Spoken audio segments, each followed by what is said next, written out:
Hello friends, स्वागत है आपके अपने यूट्यूब चैनल शिक्षा सेंटर में। तो इस वीडियो में हम प्राचीन भारत यानी एंशियंट हिस्ट्री के लगभग 500 मोस्ट इम्पॉर्टेंट क्वेश्चंस को देखेंगे, जो कि बार बार रिपीट होता है, खास करके रेलवे, एसएससी, बिहार पुलिस और बिहार दरोगा तथा यूपी के एग्जामों में। ठीक है, तो ध्यान से देखिएगा।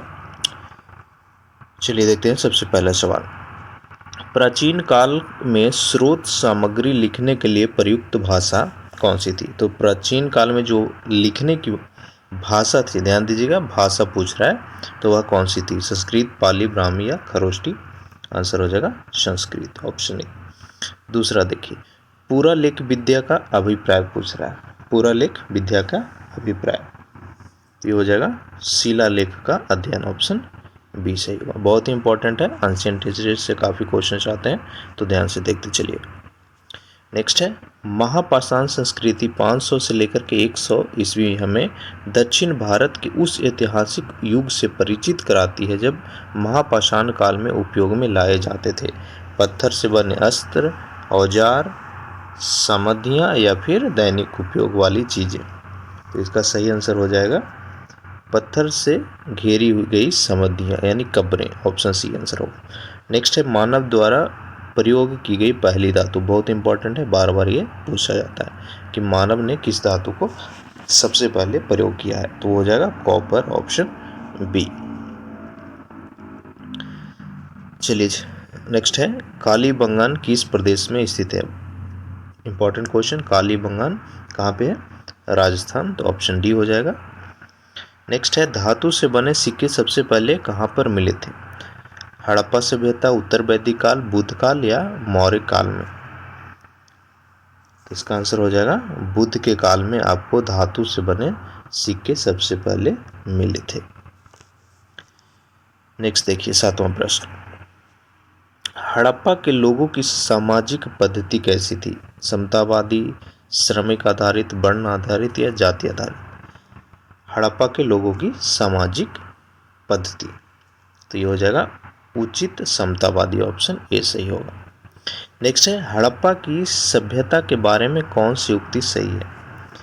पहला क्वेश्चन देखिए, अश्वमेघ की जानकारी थी, गाय उनके लिए पवित्र थी, उनकी पशुपति का सम्मान करना आरंभ किया, या लास्ट है उनकी संस्कृति समानता स्त्री नहीं थी?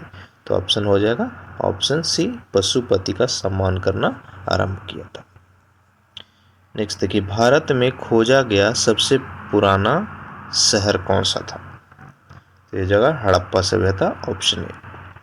नेक्स्ट है, सिंधु घाटी की खुदाई में मिले अवशेषों में तत्कालीन व्यापारिक और आर्थिक विकास के द्योतक निम्न में से कौन से हैं?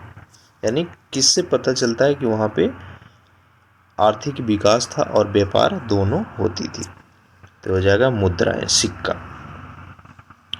चलिए आगे बढ़ते हैं, ध्यान से देखते चलिए, बहुत इंपॉर्टेंट वीडियो सीरीज हो गई। नेक्स्ट है, हड़प्पा सभ्यता की खोज कब हुई थी? इसको कमेंट करके बताइएगा, हड़प्पा सभ्यता की खोज कब हुई थी? 1935, 1942, 1901 या फिर 1922? इसमें से कोई नहीं, कमेंट में बताइए, उसके बाद मैं रिप्लाई करूँगा हड़प्पा सभ्यता की खोज कब हुई। नेक्स्ट है, हड़प्पा स्थलों की खुदाई निम्नलिखित में से क्या नहीं मिला है? नली के कुआं, दुर्ग, धान्यगार या शिखर सहित मंदिर? आंसर हो जाएगा ऑप्शन डी, शिखर सहित मंदिर नहीं मिला है। नेक्स्ट देखिए, 13वां, ईंट की कृत्रिम डॉकयार्ड वाला एकमात्र सिंधु स्थल कौन सा है? ध्यान दीजिएगा, कृत्रिम डॉकयार्ड यानी आर्टिफिशियल डॉकयार्ड, तो ये मिला था आपको लोथल में। लोथल कहाँ है? गुजरात है, याद रखिए, कभी पूछेगा आपको लोथल कहाँ पे है, तो आंसर हो जाएगा गुजरात। अगला प्रश्न देखिए, सिंधु घाटी की प्राचीन संस्कृति और आज के हिंदू धर्म के बीच जैव ऑर्गेनिक संबंध का प्रमाण किसकी पूजा से मिलता है? यानी हमारे जो वर्तमान समय है और सिंधु घाटी समय, दोनों कॉमन पूजा किस चीज़ का किया करते थे? आंसर हो जाएगा पत्थर, पेड़ और पशु का, ऑप्शन बी। अगला देखिए, बिना दुर्ग का एकमात्र सिंधु नगर कौन सा था? वेरी वेरी इंपॉर्टेंट, बिना दुर्ग का एकमात्र सिंधु नगर कौन सा था? कालीबंगा, हड़प्पा, मोहनजोदड़ो या चामुंडो? ये हो जाएगा आपका चाणोद्रो, ऑप्शन डी। चलिए आगे बढ़ते हैं। Question number 16। सिंधु सभ्यता के टेराकोटा की मूर्तियों में निम्नलिखित में से कौन सा पालतू जानवर विद्यमान न था? इंपॉर्टेंट है, यानी ये जो 4 ऑप्शन दिया हुआ है इसमें से कौन सा जानवर वहाँ पे प्रेजेंट नहीं था उस समय? तो हो जाएगा गाय, ऑप्शन सी। अगला देखिए, सिंधु घाटी सभ्यता की मुख्य विशेषता क्या थी? प्राकृतिक के बलों की पूजा, व्यवस्थित शहरी जीवन, पशु चारण खेती या जाति समाज? तो ऑप्शन हो जाएगा ऑप्शन बी, व्यवस्थित शहरी जीवन जो था उसकी मुख्य विशेषता थी सिंधु घाटी सभ्यता की। नेक्स्ट देखते हैं। नेक्स्ट है ड्रामा क्वेश्चन। लोथल नामक स्थान पर निम्नलिखित सभ्यताओं में से किसका जहाजी मालघाट था? आंसर हो जाएगा सिंधु घाटी सभ्यता की, ऑप्शन ए। अगला देखिए, देवी माता की पूजा संबंधित थी आर्य सभ्यता, भूमध्य सागरीय सभ्यता, सिंधु घाटी सभ्यता? तो ये हो जाएगा ऑप्शन सी, सिंधु घाटी सभ्यता से। ध्यान से देखते चलिएगा फ्रेंड्स, ठीक है। चलिए आगे देखते हैं। सिंधु घाटी सभ्यता के लोग प्रायः अपने मकान किससे बनाते थे? पक्की ईंट, लकड़ी, पत्थर या सभी से? आंसर हो जाएगा पक्की ईंटें से वहाँ की मकानें ज़्यादातर बनी होती थी, तो ऑप्शन ए सही होगा। अगला है मोहनजोदड़ो में सबसे बड़ा भवन, ये भी बार बार पूछता है, इंपॉर्टेंट क्वेश्चन है। मोहनजोदड़ो के स्थित सबसे बड़ा भवन कौन सा था? तो है विशाल स्नानागार, ठीक है, विशाल स्नानागार, धान्यगार, स्तंभ, हॉल या फिर 2 मंजिला मकान? तो ये हो जाएगा धान्यगार, ऑप्शन बी। नेक्स्ट है सिंधु घाटी सभ्यता की मुख्य विशेषता? नगर सभ्यता, ऑप्शन ए हो जाएगा आंसर, ठीक है। नगर सभ्यता मुख्य विशेषता है सिंधु घाटी सभ्यता की। चलिए आगे बढ़ते हैं। सिंधु घाटी सभ्यता का पत्तन नगर यानी बंदरगाह कौन सा था? ये लोथल हो जाएगा, ऑप्शन बी। अगला है, निम्नलिखित विद्वानों में से हड़प्पा सभ्यता का सबसे पहले खोज किसने किया? John Marshall, R D Banerjee, Cunningham या दयाराम साहनी? आंसर इसका क्या होगा? दयाराम साहनी ने हड़प्पा सभ्यता का सबसे पहले खोज किया था। चलिए अगला है, निम्नलिखित में से किस द्रव्य का उपयोग हड़प्पा काल की मुद्राओं के निर्माण के रूप में किया जाता था? तो हड़प्पा के समय जो सिक्के थी किस चीज़ का बनता था? टेराकोटा, ठीक है, ऑप्शन ए हो जाएगा। नेक्स्ट देखिए, निम्नलिखित में से कौन हड़प्पा संस्कृति के अध्ययन के से संबंधित नहीं है? चार्ल्स मैसन, कनिंघम, एम व्हीलर या पी एस बत्स? सही आंसर इसका हो जाएगा पी एस बत्स, जो है हड़प्पा संस्कृति से जुड़े हुए नहीं थे। अगला है क्वेश्चन नंबर 27। हड़प्पा की सभ्यता किस युग की थी? कांस्य, नवपाषाण, पुरापाषाण या लौह युग? सही आंसर इसका हो जाएगा कांस्य युग का। अगला देखिए, हड़प्पा वासी किस वस्तु के उत्पादन में अग्रणी थे यानी ज़्यादा थे? आंसर हो जाएगा कपास, ऑप्शन सी। नेक्स्ट है, हड़प्पा के निवासी ग्रामीण थे, शहरी थे, खानाबदोश था या जनजातीय? तो वो लोग शहरी थे, ऑप्शन बी सही होगा। सिंधु घाटी की सभ्यता के लोगों का मुख्य व्यवसाय? काफ़ी आसान सवाल है। सिंधु घाटी सभ्यता के लोगों का जो मेन व्यवसाय था वो था कृषि, ऑप्शन डी, ठीक है। आगे बढ़ने से पहले आपसे रिक्वेस्ट है, अगर वीडियो को आप लाइक नहीं किए तो लाइक कर लीजिए, सब्सक्राइब कीजिए, चैनल पर नए हैं तो शेयर जरूर कर दीजिएगा अपने फ्रेंड्स के साथ, ठीक है। चलिए नेक्स्ट देखते हैं। Question number 31। हड़प्पा किस नदी के किनारे स्थित है? आसान लेकिन बहुत ही महत्वपूर्ण सवाल। हड़प्पा किस नदी के किनारे स्थित है? आंसर हो जाएगा रावी नदी। नेक्स्ट देखिए, सिंधु में मोहनजोदड़ो का मतलब? ये भी बार बार पूछता है, वेरी वेरी इंपॉर्टेंट। तो मोहनजोदड़ो का जो मतलब होता है वो होता है मृतकों का टीला, ऑप्शन डी सही होगा। नेक्स्ट देखते हैं, किस जिले में मोहनजोदड़ो स्थित है? तो हो जाएगा लरकाना, ऑप्शन ए। अगला देखिए, किस स्थान पर हड़प्पा समय के रथ की एक प्रतिमा मिली? तो रथ की जो मूर्ति है वह कहाँ से मिली है? लोथल, बनमाली, दौमदाबाद या फिर कालीबंगा? तो आंसर हो जाएगा ऑप्शन सी दोमदाबाद से मिला है आपका रथ। ठीक है, क्या मिला है? रथ। चलिए आगे देखते हैं क्वेश्चन नंबर 35। निम्नलिखित में से वह दस्तकारी कौन सी है जो आर्यों द्वारा व्यवहार में नहीं लाई गई है? मृदभांड, आभूषण, बढ़ाईगिरी या लोहार? आंसर हो जाएगा ऑप्शन डी, क्योंकि उस समय जो लोहा था उसकी ही जानकारी नहीं थी आर्यों को, तो ऑप्शन डी सही होगा। अगला देखिए, निम्नलिखित में से किस वेद में प्राचीन वैदिक युग की सभ्यता के बारे में सूचना मिलती है? प्राचीन वैदिक युग, तो वह किस वेद में लिखा हुआ है? आंसर हो जाएगा ऋग्वेद। ठीक है, किसमें? ऋग्वेद में। नेक्स्ट है क्वेश्चन नंबर 37। क्या है? निम्नलिखित में से कौन सा प्राचीन भारतीय नगर 3 विद्वान संत कपिल, गार्गी और मैत्रेय का घर था? भारतीय प्राचीन नगर ये तीनों का घर था, तो था मिथिला। ठीक है, मिथिला ऑप्शन बी।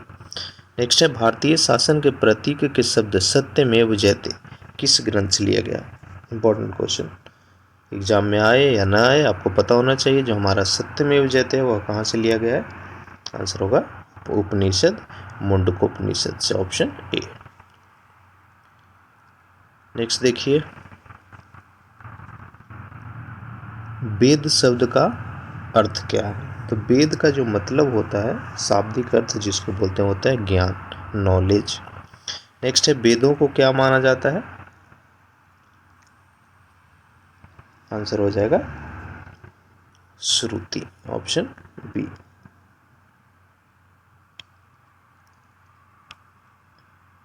ठीक है,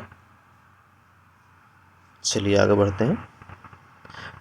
नेक्स्ट देखिए, क्या है? भारत में वर्ण व्यवस्था किस लिए बनाई गई थी? जो प्राचीन समय में जो वर्ण व्यवस्था का सिस्टम था वह किस आधार पर था? तो कर्म के आधार पर था, यानी कौन व्यक्ति क्या काम कर रहा है, तो ऑप्शन डी सही हो जाएगा। ठीक है, हालांकि आज जाति भेदभाव दूसरे तरह के हो गया, लेकिन पहले जो था वो प्योरली काम के बेसिस पे था। ठीक है, अगला देखिए, वैदिक लोगों द्वारा किस धातु का प्रयोग सबसे पहले किया गया था? आसान सवाल, तांबा। नेक्स्ट देखिए, उत्तर वैदिक काल के वेद विरोधी और ब्राह्मण विरोधी धार्मिक अध्यापकों को किस नाम से जाना जाता था? यानी जो वेद और ब्राह्मण दोनों का विरोध करते थे उसको किस नाम से जानते थे? तो हो जाएगा श्रमण, ऑप्शन बी। चलिए आगे बढ़ते हैं क्वेश्चन नंबर 44। भारतीय संगीत का उद्गम निम्नलिखित में से किसमें खोजा जा सकता है? तो कौन सा जो वेद है वो संगीत से जुड़ा हुआ है? काफ़ी आसान सवाल है, आंसर हो जाएगा सामवेद। सामवेद याद रखिए, स से संगीत और स से साम। ठीक है, नेक्स्ट है, इनमें से किस फसल का ज्ञान वैदिक काल के लोगों को नहीं था? ध्यान दीजिएगा, यहाँ पे पूछ रहा नहीं था, तो हो जाएगा तंबाकू, ऑप्शन डी। अगला सवाल है 46 नंबर। देखिए, प्रारंभिक आर्यों के बारे में निम्नलिखित कथन में से कौन सा सही नहीं है? वे संस्कृत बोलने वाले थे, सही है। घुड़सवार करते थे, सही है। कई झुंडों में भारतवर्ष पहुंचे, सही है। वह मुक्तन नगर में निवास करते थे, गलत। तो ऑप्शन आंसर इसका डी हो जाएगा। चलिए अगला सवाल देखिए ध्यान से। वैदिक युग में राजा अपनी जनता से जो कर वसूलते थे उसको क्या कहा जाता था? तो जो टैक्स पहले लगता था उसको जाना जाता था किस नाम से? बलि के नाम से, ऑप्शन ए सही हो। अगला देखिए, वैदिक आर्यों का मुख्य भोजन, काफ़ी आसान सवाल, वैदिक आर्य का मुख्य भोजन क्या था? तो हो जाएगा दूध और इसके उत्पाद, क्योंकि वो लोग क्या करते थे? कृषि पे आधारित थे, पशुपालन करते थे, इसलिए उनका दूध और उसके प्रोडक्ट थे। नेक्स्ट देखते हैं क्वेश्चन नंबर 49। आर्य अनाथ के साथ अपने संघर्षों में सफल रहे क्योंकि उन्होंने बड़े पैमाने पर हाथियों का प्रयोग किया, वे लंबे और बलवान थे, एक उन्नत शहरी थे, या फिर घोड़ों द्वारा चलाए गए रथों का प्रयोग किया? तो ये ऑप्शन डी सही होगा। अगला सवाल देखिए, आर्य सभ्यता में मनुष्य के जीवन की आयु के आरोही क्रमानुसार निम्नलिखित चरणों में कौन विकल्प सही है? तो आरोही क्रम में पूछ रहा है, आपका मनुष्य के जीवन के आयु के आरोही क्रम, तो हो जाएगा ब्रह्मचर्य, सबसे पहले ब्रह्मचर्य, फिर गृहस्थ, फिर वनप्राशन और फिर संन्यास। एक क्रम था, आज भी पालन करना चाहिए। स्टूडेंट, पारिवारिक जीवन, ठीक है, फिर घूमना फिरना और लास्ट में संन्यास। नेक्स्ट क्वेश्चन देखते हैं। भारतीय प्रतीक पर उत्कीर्ण सत्यमेव जयते कहाँ से लिया गया? हमने पीछे भी ये देखा, मुंडकोपनिषद से। ऑप्शन डी सही होगा। अगला है, आरंभिक वैदिक काल में वर्ण व्यवस्था किस पर आधारित थी? तो हो जाएगा व्यवसाय पे, कर्म पे। ऑप्शन सी सही होगा। चलिए आगे देखते हैं। क्वेश्चन नंबर 53, निम्नलिखित में से कौन सा अनुस मनुष्य द्वारा सबसे पहले प्रयोग में किया गया था? तो मानव जो है सबसे पहले कौन सा अन्न का प्रयोग किया था? तो हो जाएगा जौ। अगला देखिए, निम्नलिखित में से ऋग्वेद काल के दौरान किसकी जानकारी नहीं थी?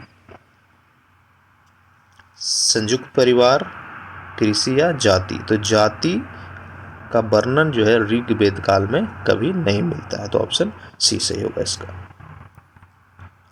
नेक्स्ट देखिए, जुरैसिक काल का माना गया पूरी तरह तैयार वृक्षीय फॉसिल कहाँ गया? यानी वृक्ष का बचा हुआ अवशेष जुरैसिक काल का कहाँ पे मिला है? पिथौरागढ़, छत्तीसगढ़, रामगढ़ या बहादुरगढ़? आंसर हो जाएगा छत्तीसगढ़। अगला है, यज्ञ सूत्र निम्नलिखित में से किस वेद में? तो हमने पीछे देखा संगीत, सामवेद, और यज्ञ जो है वह किस वेद में है? तो आंसर हो जाएगा यजुर्वेद। ठीक है, यजुर्वेद। अगला सवाल देखिए, निम्नलिखित में से कौन सी जनजातीय सभा सामान्य रूप से जनजातीय सरदार यानी मुखिया के चुनाव में शामिल होती थी? समिति, सभा, गण या विधता? आंसर हो जाएगा समिति। Option A. अगला देखिए, सिंधु घाटी सभ्यता का लिपि कौन सा है? इंपॉर्टेंट सवाल। तो लिपि जो है अननोन है। ठीक है, लिपि अननोन है उसका।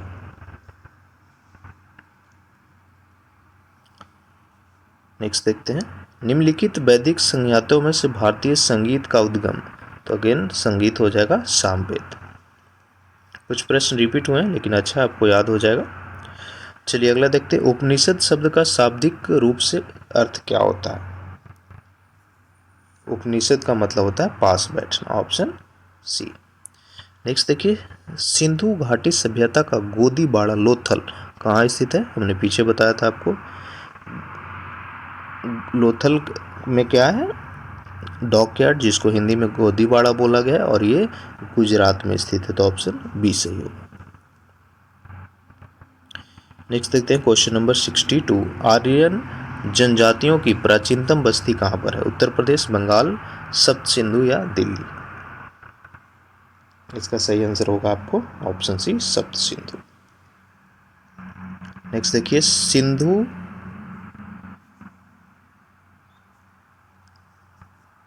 अर्थव्यवस्था की ताकत? तो हो जाएगा कृषि, फार्मिंग। ठीक है, ऑप्शन ए।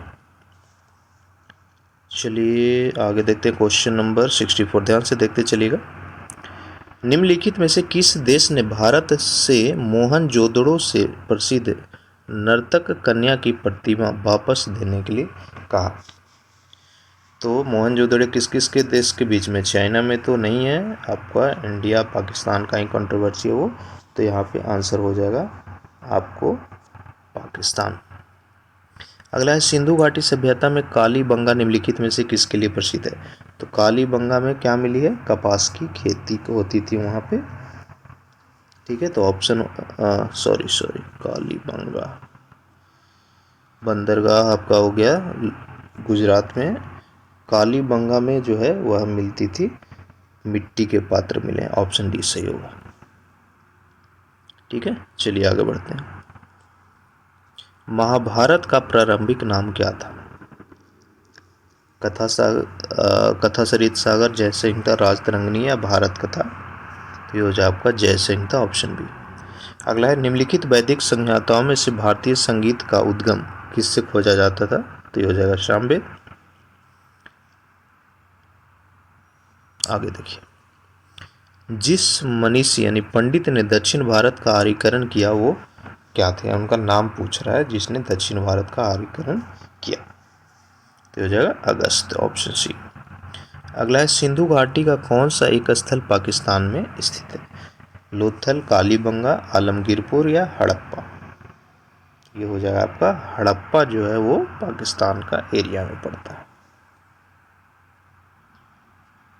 नेक्स्ट है प्राचीनतम भारतीय सभ्यता का नाम बताइए। तो सिंधु घाटी, मेसोपोटामिया, मिस्र या इनमें से कोई नहीं। आंसर हो जाएगा सिंधु घाटी सभ्यता। नेक्स्ट देखिए विषम शब्द बताइए। सामवेद, यजुर्वेद, ऋग्वेद, ये तीनों वेद हैं, 4 वेद में से विष्णु पुराण नहीं है, तो ऑप्शन सी इसका सही हो जाएगा। ठीक है, चलिए आगे बढ़ते हैं। क्वेश्चन नंबर 72, विशाल स्नानागार यानी ग्रेट बाथ जो है कहाँ पर है? हड़प्पा, लोथल, चनोद्रो या मोहनजोदड़ो? तो हो जाएगा मोहनजोदड़ो। सिंधु घाटी की सभ्यता के लोग किसकी पूजा करते थे? तो पशुपति की पूजा करते थे, ऑप्शन बी सही हो जाएगा। नेक्स्ट देखिए, निम्नलिखित में से कौन एक सिंधु घाटी सभ्यता के खोज करता थे? तो ये हो जाएगा दयाराम साहनी, ऑप्शन बी। अगला है निम्नलिखित का मेल करना है आपको। 75 number question, Mohenjodaro, statue of priest, Harappa, Kalibangan, हल्के चीन, लोथल, ग्रेट बाथ। ठीक है, तो लोथल जो है वो पतन है। ठीक है, तो डी का तो दूसरा हो जाएगा।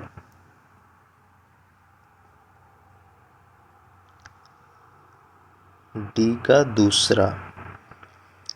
मोहनजोदड़ो, ग्रेट बाथ, कालीबंगा, सी का हो जाएगा 3, हल्के चिन्ह। ये ऑप्शन सही नहीं लग रहा है, इसलिए इसको स्किप करते हैं। ठीक है, ऑप्शन सही नहीं इसमें से। आगे देखते हैं, उपनिषद क्या है? बताइए, आसान सवाल। उपनिषद हो जाएगा हिंदू दर्शन का स्रोत। नेक्स्ट है कौन सा वेद धार्मिक अनुष्ठान से संबंध रखता है? धार्मिक अनुष्ठान से संबंधित है आपका यजुर्वेद। अगला देखिए, किस वेद में जादू, चमत्कार तथा मंत्र दिए गए? इंपॉर्टेंट है, जादू, मंत्र, तंत्र विद्या की जानकारी जो है वो किस वेद में है? तो हो जाएगा अथर्ववेद, ऑप्शन डी। नेक्स्ट देखिए 79, सिंधु घाटी सभ्यता में बृहत स्नानागार या विशाल स्नानागार निम्नलिखित में से किस नगर में पाया जाता मिला है? ये हो जाएगा मोहनजोदड़ो। नेक्स्ट देखिए क्वेश्चन नंबर 80, सिंधु घाटी सभ्यता में धौलागिरा निम्नलिखित में से किस लिए प्रसिद्ध है? धौलागिरा किस लिए प्रसिद्ध है? तो हो जाएगा जल संरक्षण, ऑप्शन सी। ऋग्वेद में सबसे प्रमुख देवता? आसान सवाल है, ऋग्वेद में सबसे इंपॉर्टेंस ज़्यादा इंद्रदेव को दिया गया, यहाँ पे ऑप्शन ए हो जाएगा। अगला सवाल देखिए, गौतम बुद्ध ने महापरिनिर्वाण कहाँ किया था? Very very important, Gautam Buddha से हर एग्जाम में क्वेश्चन आता है, बौद्ध धर्म, जैन धर्म से। तो उनका महापरिनिर्वाण जो है वह कहाँ पर हुआ था? आंसर हो जाएगा कुशीनगर, ऑप्शन बी। अगला देखिए, मोहनजोदड़ो और हड़प्पा के अवशेष संकेत देते हैं कि ये शानदार और योजनागत अच्छी तरह से बनाई गई क्या थी? व्यापारिक नगर थी, तटीय नगर, धार्मिक नगर या कृषि नगर? तो आंसर हो जाएगा व्यापारिक नगर, कॉमर्शियल सिटीज थी, ऑप्शन सी सही होगा। नेक्स्ट देखिए, वैदिक काल में 8 प्रकार के विवाह प्रचलित थे, इनमें से कौन प्रेम विवाह था? वैदिक काल में प्रेम विवाह को क्या कहा जाता था? गंधर्व विवाह, ऑप्शन बी। 25वां देखिए 85th, सिंधु घाटी सभ्यता में लोथल किसके लिए प्रसिद्ध थी? तो बंदरगाह के लिए, ऑप्शन बी सही होगा। नेक्स्ट देखिए, निम्नलिखित में से कौन सा वेद वेद यात्री का भाग नहीं है? वेद त्रयी यानी 3 वेद जो है उसको वेद त्रयी बोला जाता है, और ये 4 में से कौन एक है जो वेद त्रयी में नहीं आता है? तो हो जाएगा अथर्ववेद, ऑप्शन डी। बाकी ये 3 जो वेद है, ऋग्वेद, यजुर्वेद, सामवेद, ये तीनों को वेद त्रयी कहते हैं। अगला देखिए, हड़प्पा स्थल मांडा किस नदी के किनारे स्थित है? तो मांडा आपका चिनाब नदी के किनारे है, ऑप्शन ए सही होगा। अगला देखिए, किस नदी के निकट ऋग्वेद सभ्यताएं सबसे ज़्यादा स्थित थी? ऋग्वेद सभ्यताएं किस नदी के ज़्यादा किनारे सबसे ज़्यादा थी? तो वो जगह सरस्वती नदी। नेक्स्ट है, निम्नलिखित में से किस हड़प्पा केंद्र के बारे में माना जाता है कि मेसोपोटामिया के साथ सीधा समुद्र का व्यापार था? ये हो जाएगा लोथल। समुद्री व्यापार मतलब बंदरगाह। बंदरगाह कहाँ पे है? लोथल में। लोथल कहाँ है? गुजरात। ठीक है, तो ऑप्शन बी यहाँ पे सही है। एक क्वेश्चन 3 सवाल हमने आपको बता दिया। अगला है, ऋग्वेद का कौन सा मंडल पूर्णतः सोम को समर्पित है? ये भी बहुत इंपॉर्टेंट है, बार बार पूछा जाता है। तो सोम को कौन सा मंडल पूर्णतः समर्पित है? तो हो जाएगा 9वां मंडल। अगला देखिए, भारत का कौन सा क्षेत्र एक समय अवंतिका के नाम से जाना जाता था? तो अवंतिका के नाम से मालवा को जाना था तथा ऑप्शन डी हो जाएगा। अगला सवाल देखिए, निम्नलिखित में से किस हड़प्पाकालीन स्थल से हल का टेराकोटा प्राप्त हुआ? तो हल जो है वह बनवाली से प्राप्त हुआ है, ऑप्शन बी। आगे देखिए 93 नंबर क्वेश्चन, निम्नलिखित में से वह शासक कौन था जिसने राज सिंहासन पर बैठने के लिए अपने पिता बिंबिसार की हत्या कर दी थी? तो बिंबिसार किसका पिता था? आंसर होगा अजातशत्रु का, और अजातशत्रु ने बिंबिसार को मार करके गद्दी पे बैठा था। अगला क्वेश्चन 95, किस प्रकार का मृद भांड पॉटरी भारत में द्वितीय शहरीकरण के प्रारंभ का प्रतीक माना जाता है? चित्रित, उत्तर काले, गेरू रंग या काले और लाल बर्तन का? ये हो जाएगा उत्तर काले पशयुक्त बर्तन। 95 नंबर क्वेश्चन देखिए, राजस्थान में माउंट आबू पर दिलवाड़ा मंदिरों का निर्माण निम्नलिखित में से किस धर्म के अनुयायियों द्वारा किया गया था? तो दिलवाड़ा का माउंट आबू जो है किस चीज का है? जैन मंदिर है, ऑप्शन बी सही होगा। नेक्स्ट देखिए, जैनियों के पहले तीर्थंकर, बहुत बहुत इंपॉर्टेंट क्वेश्चन, जैन धर्म का पहला तीर्थंकर कौन थे? आंसर हो जाएगा ऋषभ, ऑप्शन डी। अगला है, त्रिपिटक धार्मिक ग्रंथ किसका है? जैन का, बौद्ध का या सिख का? तो त्रिपिटक जो है वो बौद्धों का है, ऑप्शन बी सही होगा। ठीक है,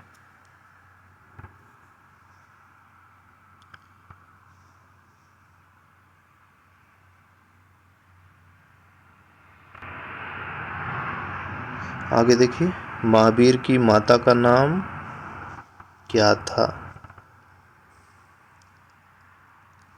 महावीर की माता का नाम क्या था? आप कमेंट करके 98 का क्वेश्चन का आंसर आपको कमेंट में बताना है। अगला देखिए, निम्नलिखित में से जैन धर्म का कौन सा त्रिरत्न नहीं है? सही विश्वास, सही दृष्टि, सही ज्ञान, सद आचरण। तो ये हो जाएगा ऑप्शन डी, ये नहीं है त्रिरत्न में। नेक्स्ट क्वेश्चन, जैन धर्म तथा बौद्ध धर्म दोनों में निम्नलिखित में से किसमें विश्वास जो है नहीं करते थे? जैन और बौद्ध दोनों में किसमें विश्वास नहीं करते थे? यज्ञ, मुक्ति, कर्मकांड या जाति व्यवस्था? तो इनमें से कोई नहीं आंसर होगा। चलिए आगे बढ़ते हैं, क्वेश्चन नंबर 101, ध्यान से देखते चलिए। भगवान बुद्ध ने प्राण कहाँ पर त्यागा था? यानी भगवान बुद्ध की जो है मृत्यु जो है वह कहाँ पर हुई थी?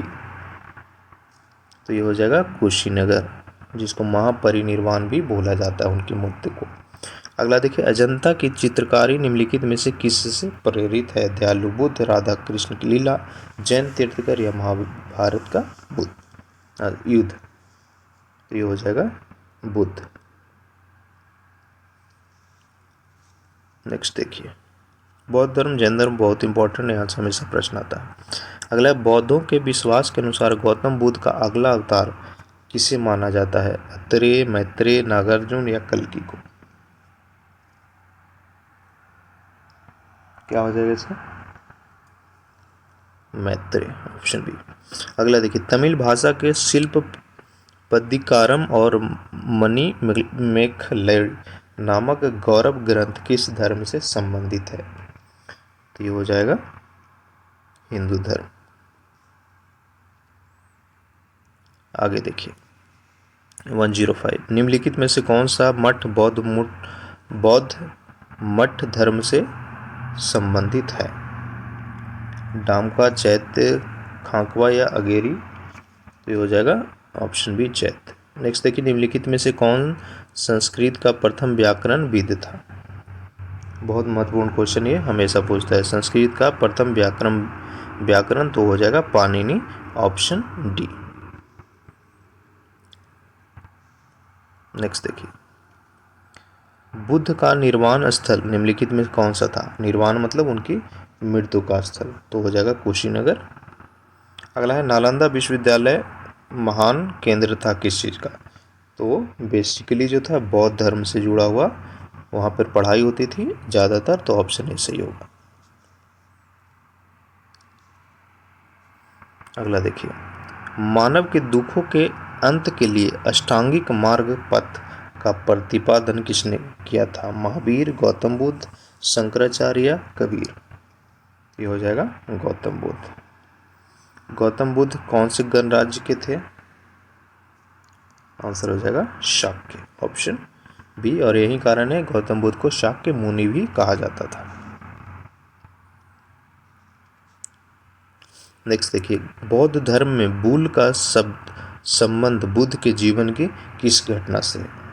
बूल यानी बैल, ठीक है, तो बैल किस चीज को दर्शाता था? आंसर हो जाएगा जन्म को। अगला देखिए, बौद्ध धर्म ने समाज के दो वर्गों को अपने साथ जोड़कर एक महत्वपूर्ण प्रभाव छोड़ा। ये दो वर्ग कौन कौन सा था? तो हो जाएगा ये स्त्रियां और शूद्र, ऑप्शन डी। नेक्स्ट देखिए, बुद्ध किस वंश से संबंधित थे? तो ये हो जाएगा शाक्य वंश। अगला है, बुद्ध का अर्थ क्या होता था? तो ये हो जाएगा ज्ञान की प्राप्ति, ऑप्शन है। चलिए आगे देखते हैं, बुद्ध को प्रबोध कहाँ प्राप्त हुआ, यानी गौतम बुद्ध को ज्ञान की प्राप्ति कहाँ पर हुई थी? आंसर हो जाएगा बोध गया, बिहार। अगला है, अशोक ने किस बौद्ध साधु को से प्रभावित होकर बौद्ध धर्म अपनाया? बहुत इंपॉर्टेंट, अशोक जो है किससे प्रभावित होकर के बौद्ध धर्म अपनाया था? तो हो जाएगा उपगुप्त, ऑप्शन बी।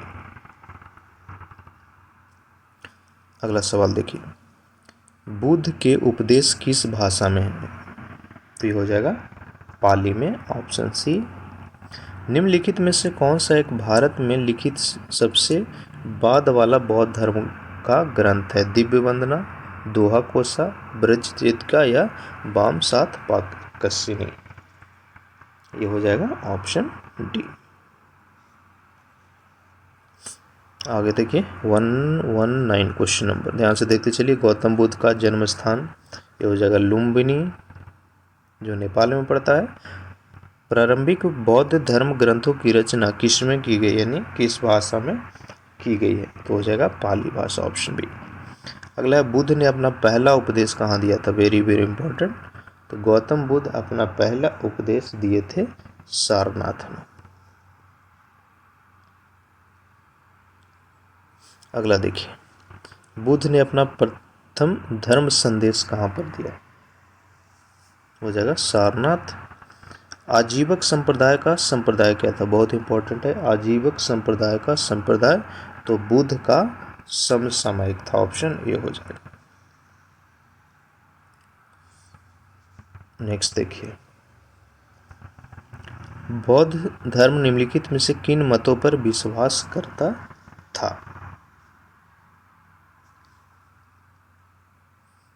दुनिया में दुखों से भरी है, ये भी सही है। लोगों को दुख की इच्छाओं का कारण होता है, उनका जो इच्छा है वही दुख का कारण है, ये भी सही है। इच्छाओं पर काबू पा लिया जाए तो निर्वाण मिल सकता है, ये भी सही है। तो ये बी सी, ऑप्शन सी इसका सही जवाब हो जाएगा। डी उनका विश्वास नहीं था। ठीक है, चलिए आगे देखते हैं। अलेक्जेंडर सिकंदर को और पोरस की लड़ाई कहाँ पर हुई थी? सिकंदर और पोरस की लड़ाई कहाँ पर हुई थी? तो ये हो जाएगा झेलम नदी के तट पर। सिकंदर का शिक्षक कौन था? आंसर आ जाएगा अरस्तु। अगला है, उन स्तंभदार भवनों को क्या कहते हैं जिनमें बौद्ध भिक्षु पूजा करते हैं? जो बौद्ध भिक्षु जो पूजा करते हैं उसको कहा जाता है आपका चैत्य। ठीक है,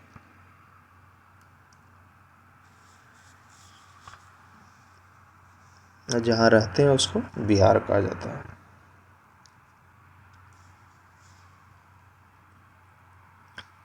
नेक्स्ट देखिए, सिकंदर की मृत्यु के बाद उसके साम्राज्य का पूर्वी भाग किसके अधीन चला गया था? तो हो जाएगा सेक्युलस निकेटर। जैन साहित्य को क्या कहते हैं? आसान सवाल है, अंग कहा जाता है। ऑप्शन डी सही होगा। अगला देखिए, क्वेश्चन नंबर 130, इच्छा सब कष्टों का कारण है, इसका प्रचार करने वाला धर्म कौन सा है? तो ये हो जाएगा बुद्ध। जो भी आपकी इच्छाएं हैं वही दुख का कारण बनती है। नेक्स्ट है, बुद्ध के जन्म और उसके पूर्व जन्म की कहानियाँ किस में संकलित है? ये भी बहुत महत्वपूर्ण है, हमेशा पूछता है। तो गौतम बुद्ध के जन्म और उसके पूर्व जन्म की कहानियाँ किस बुक में लिखी गई है? हो जाएगा जातक कथा है। Option D. अगला देखिए, निम्नलिखित में से कौन सा शासक बुद्ध का समकालीन था? उदयन, बिंबिसार, अजातशत्रु या महापद्म नंद? तो हो जाएगा बिंबिसार जो है बुद्ध का समकालीन था। बुद्ध के प्रथम प्रवचन को क्या कहा जाता था? तो बुद्ध जब पहली बार प्रवचन दिए सारनाथ में तो उस घटना को कहा जाता है धर्मचक्र परिवर्तन। Option B. नेक्स्ट है, प्रथम बौद्ध परिषद का आयोजन कहाँ पर किया गया था? तो ये हो जाएगा Rajagiri. Option C.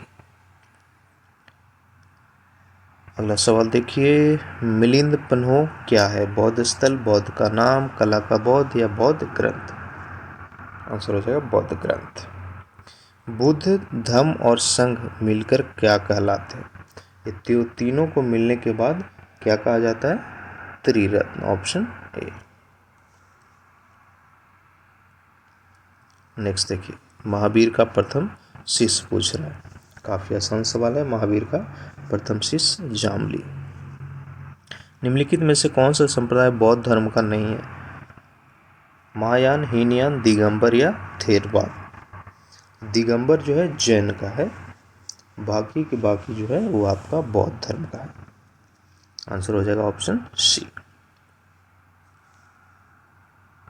Next question देखिए, तिब्बत में बौद्ध धर्म का प्रचार करने वाला बौद्ध भिक्षु कौन थे?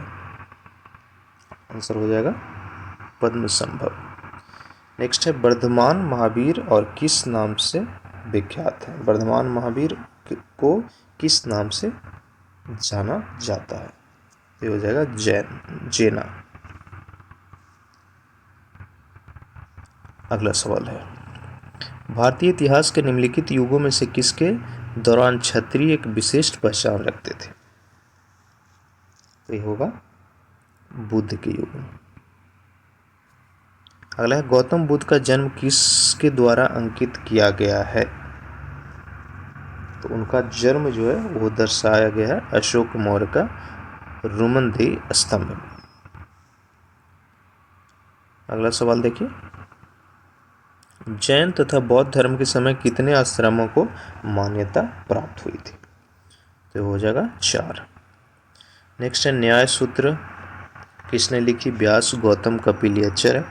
तो न्याय सूत्र के जो राइटर है वो गौतम। Option B. चलिए आगे देखते हैं, ध्यान से देखते चलिएगा, फालतू की बातें नहीं, सिर्फ ध्यान से देखते चलिए। भारत में जैन धर्म का संस्थापक कौन है? आंसर हो जाएगा महावीर। 6ठी शताब्दी ईस्वी पूर्व कौन सा काल कहा जाता है? तो 6ठी शताब्दी ईस्वी पूर्व को कहा जाता है आपका धार्मिक उत्तेजना का काल। Option D. अगला देखिए, उस राज्य का नाम बताया जिसने पहली बार युद्ध में हाथियों का इस्तेमाल किया था। तो ये सबसे पहले हाथियों का इस्तेमाल युद्ध में किया गया था, किसके द्वारा? मगधी के द्वारा, ऑप्शन बी। अगला देखिए, बौद्ध धर्म त्रिरत्न क्या इंगित करता है? तो बौद्ध धर्म का जो 3 बुक है वो इंगित करता है। यहाँ पे कोई भी नहीं है ऑप्शन में दिया हुआ, तो नन ऑफ दीज हो जाएगा। अगला देखिए, उस गणतंत्र का नाम बताइए जो 6ठी शताब्दी ईसा पूर्व जातियों का राज संघ था। तो गांधार, बज्जी, कौशल या अवंती? आंसर हो जाएगा बज्जी, ऑप्शन बी। नेक्स्ट देखिए, किसकी सेना ने ग्रीक शासक सिकंदर के साथ झेलम नदी के तट पर मुकाबला किया था? तो झेलम नदी के तट पर मुकाबला हुआ था सिकंदर और पोरस के राजा, ऑप्शन डी आंसर होगा। नेक्स्ट देखिए, निम्नलिखित में से किस मुद्रा में गौतम बुद्ध ने सारनाथ में अपना पहला उपदेश दिया था? सारनाथ में पहला उपदेश किस मुद्रा में दिया गया था? इसका सही आंसर हो जाएगा धर्मचक्र मुद्रा। अगला देखिए, जैनियों द्वारा अपने पवित्र ग्रंथों के लिए सामूहिक रूप से किस शब्द का प्रयोग किया जाता है? ये होगा अंग, ऑप्शन बी। नेक्स्ट देखिए, कैबल्य कौन से धर्म से संबंधित है? काफी आसान सवाल। कैबल्य जैन धर्म से संबंधित है। नेक्स्ट देखिए, त्रिपिटक धर्म ग्रंथ का संबंध किससे है? ये हो जाएगा बौद्ध धर्म। अगला सवाल देखिए, 16 महाजनपद में से किसकी राजधानी तक्षशिला थी? तो तक्षशिला जो है किसकी राजधानी थी? गांधार का। कौन सा बौद्ध ग्रंथ 16 महाजनपदों का उल्लेख करता है? ये इंपॉर्टेंट है, 16 महाजनपद का उल्लेख कौन सा ग्रंथ में है? आंसर हो जाएगा अंग्योत्तर निकाय, ऑप्शन सी।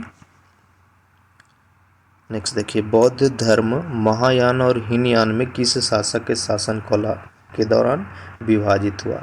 तो बौद्ध धर्म दो भाग बटा, महायान और हीनयान, और उस समय जो राजा था कौन था? आंसर हो जाएगा कनिष्क, कनिष्क, ठीक है। अगला देखिए, स्तूप शब्द गौतम बुद्ध के जीवन के निम्नलिखित में से किस घटना से संबंधित है? आंसर ये होगा मृत्यु। जैन धर्म के पहले तीर्थंकर, बहुत इंपॉर्टेंट, जैन धर्म के सबसे पहला तीर्थंकर थे ऋषभ देव, ऑप्शन सी सही होगा। अगला देखिए, विशेषिक दर्शन के प्रतिपादक कौन है? ये हो जाएगा कणाद। निम्नलिखित में से प्राचीनतम राजवंश कौन सा है? मौर्य, गुप्त, कुषाण और कण्व में सबसे पुराना राजवंश कौन सा है? आंसर हो जाएगा मौर्य, ठीक है। चलिए आगे देखते हैं, क्वेश्चन नंबर 162, बौद्ध धर्म के अधिकांश ग्रंथ किस भाषा में लिखे गए हैं? आंसर हो जाएगा पाली भाषा। अशोक ने द्वितीय बौद्ध परिषद कहाँ पर बुलाई थी? तो हो जाएगा पाटलिपुत्रा में। अगला सवाल है, निम्नलिखित में से वह व्यक्ति कौन है जिसका नाम देवनाम प्रियदर्शी भी था? तो देवनाम प्रियदर्शी मौर्य के राजा अशोक को कहा जाता था। अगला देखिए 165, अशोक की प्रशासनिक नीति में भारी परिवर्तन किस घटना से आया था? हो जाएगा कलिंग युद्ध, ऑप्शन बी। अगला सवाल देखिए, अशोक के अधीन मौर्य राजतंत्र का सबसे सही वर्णन निम्नलिखित में से क्या होगा? ये हो जाएगा प्रबुद्ध शिक्षाधारी शासन, ऑप्शन ए। अगला, चंद्रगुप्त मौर्य के दरबार में भेजा गया यूनानी राजदूत कौन था? बहुत इंपॉर्टेंट क्वेश्चन। तो चंद्रगुप्त के दरबार में कौन आया था? आंसर हो जाएगा मेगास्थनीज, ऑप्शन सी। अगला देखिए 168, निम्नलिखित में से कौन सा जानवर सारनाथ स्तंभ पर उत्कीर्ण नहीं है? तो हो जाएगा हिरन। सेल्यूकस निकेटर किसको पराजित किया था? सेल्यूकस निकेटर पराजित किया गया था किसके द्वारा? अगला क्वेश्चन है, सेल्यूकस निकेटर किसके द्वारा पराजित किया गया था? तो ऑप्शन बी होगा चंद्रगुप्त मौर्य के द्वारा। अगला बहुत ही महत्वपूर्ण क्वेश्चन, अर्थशास्त्र की रचना किसने की? हमेशा पूछता है। तो अर्थशास्त्र की रचना किया गया था किसके द्वारा? कौटिल्य के द्वारा। ऑप्शन बी सही होगा। नेक्स्ट सवाल देखिए, 171 नंबर क्वेश्चन, अशोक ने अपने सभी अभिलेखों में एकरूपता से किसके प्राकृत का प्रयोग किया है? आंसर हो जाएगा मगधी। अगला है, निम्नलिखित में से कौन मौर्य वंश का अंग नहीं था? अजातशत्रु, बिंदुसार, चंद्रगुप्त मौर्य या इनमें से कोई नहीं? आंसर हो जाएगा अजातशत्रु। अगला सवाल देखिए, निम्नलिखित में से किसके द्वारा द्वितीय बौद्ध परिषद को संरक्षण प्रदान किया गया था? ये हो जाएगा अशोक। अगला है, निम्नलिखित में से किस विदेशी यात्री ने भारत का दौरा सबसे पहले किया? यानी भारत का में सबसे पहले आने वाला विदेशी नागरिक कौन था? तो ये हो जाएगा मेगास्थनीज। Option B. अगला सवाल है, निम्नलिखित में से सम्राट अशोक की वह पत्नी कौन थी जिसने सबको प्रभावित किया? ये हो जाएगा कारुबाकी। तक्षशिला विश्वविद्यालय किन दो नदियों के बीच स्थित था? आंसर हो जाएगा सिंधु और झेलम नदी। नेक्स्ट देखिए, यूनानियों को भारत से बाहर किसने निकाला था? ये हो जाएगा चंद्रगुप्त मौर्य। Option A. अगला सवाल है, चंद्रगुप्त मौर्य का प्रसिद्ध गुरु चाणक्य निम्नलिखित में से किस विद्या केंद्र से संबंधित था? ये हो जाएगा तक्षशिला। Option A. अगला सवाल देखिए, प्राचीन भारत का प्रसिद्ध शासक कौन था जिसने अपने जीवन के अंतिम दिनों में जैन धर्म अपना लिया था? जीवन के लास्ट दिन में जैन धर्म अपनाने वाला समुद्रगुप्त, बिंदुसार, चंद्रगुप्त, अशोक में से कौन था? आंसर हो जाएगा चंद्रगुप्त। कलिंग युद्ध कब हुआ था? आसान सवाल है, 261 BC। अगला देखिए, भारतीय रंगमंच में यवनिका यानी पर्दा का शुभारंभ किसने किया था? ये हो जाएगा यूनानियों ने। अगला है, शिलालेखों में किस राजा को देवाम्पिया प्रियदर्शी कहा गया? यानी देवताओं का प्रिय, तो ये कहा जाता था अशोक को। अगला सवाल देखिए, कहा जाता है कि सेंट थॉमस ईसाई धर्म का प्रचार करने के लिए भारत आए, वह किसके शासनकाल के दौरान आए थे? तो सेंट थॉमस जो है वह किसके टाइम में आया था? पार्थियन के टाइम में। ऑप्शन बी होगा। अगला देखिए, जूनागढ़ शिलालेख किससे संबंधित है? जूनागढ़ का शिलालेख जो है रुद्रदामन से संबंधित है। ऑप्शन ए होगा। अगला सवाल है, निम्नलिखित में से किसके शासनकाल के दौरान प्रसिद्ध अजंता गुफाओं में उत्कीर्णन का काम सबसे पहले शुरू किया गया? हो जाएगा सातवाहन। Option B. नेक्स्ट सवाल देखिए, सातवाहन अपने सिक्के मुख्यतः किस धातु से बनाते थे? तो हो जाएगा लेड। भारत में सर्वप्रथम स्वर्ण मुद्रा चलाने वाला शासक कौन था? तो इंडिया में सबसे पहले गोल्ड का कॉइन किसने चलाया था? ये हो जाएगा भारतीय यूनानी। Option B. नेक्स्ट देखिए, निम्नलिखित में से किसने भारत पर सबसे पहले चढ़ाई की? इंडिया पर सबसे पहले आक्रमण करने वाला था डेरिसियस I। अगला है, भारतीय और यूनानी कला के अभिलक्षणों को समन्वित करने वाला कला शैली का क्या नाम है? तो ये जाएगा गांधार कला। अगला सवाल देखिए, 190, मौर्य वंश के बाद निम्नलिखित में से किसने मगध पर शासन किया था? मौर्य के बाद मगध पे शासन, तो जो शासकों का क्रम है उसको आप लूसेंट से अच्छे से पढ़ लीजिएगा, इससे से प्रश्न हमेशा आता है। तो यहाँ पे मौर्य के बाद जो है शासन करने वाला था वह था शुंग वंश। अगला देखिए, भारतीयों के लिए महान सिल्क मार्ग किसने आरंभ किया? ये हो जाएगा कनिष्क। Option A. नेक्स्ट है रोमानी यूनानी कला को कहाँ स्थान प्राप्त हुआ था? ये हो जाएगा गांधार। 193 क्वेश्चन नंबर, सन 78 से प्रारंभ होने वाले शक संबंध का स्थापन। सबसे पहले तो पूछेगा कभी कभी कि शक संबंध का प्रारंभ कब हुआ था, तो हो जाएगा 78 ईसा। और इसका संस्थापक कौन था पूछ दे तो आंसर हो जाएगा कनिष्क। भारत सरकार द्वारा प्रयोग में आने वाला शक संबंध का प्रारंभ किसने किया? ये भी आंसर सेम हो जाएगा, कनिष्क ने। अगला देखिए, कुषाण काल में सबसे अधिक विकास किस क्षेत्र में हुआ था? तो हो जाएगा कला के क्षेत्र में। नेक्स्ट है, निम्नलिखित में से कनिष्क के समकालीन कौन थे? तो हो जाएगा नागार्जुन, अश्वघोष और वासुमित्र, ऑप्शन बी। नेक्स्ट है क्वेश्चन नंबर 197, निम्नलिखित में से पहली बार किसने बिहार के बोध गया में महाबोधि मंदिर का निर्माण करवाया था? तो जो महाबोधि मंदिर है उसका निर्माण अशोक ने करवाया था। चरक किसके दरबार में प्रसिद्ध चिकित्सक था? Very very important question. तो चरक जो था वो किसके दरबार में था?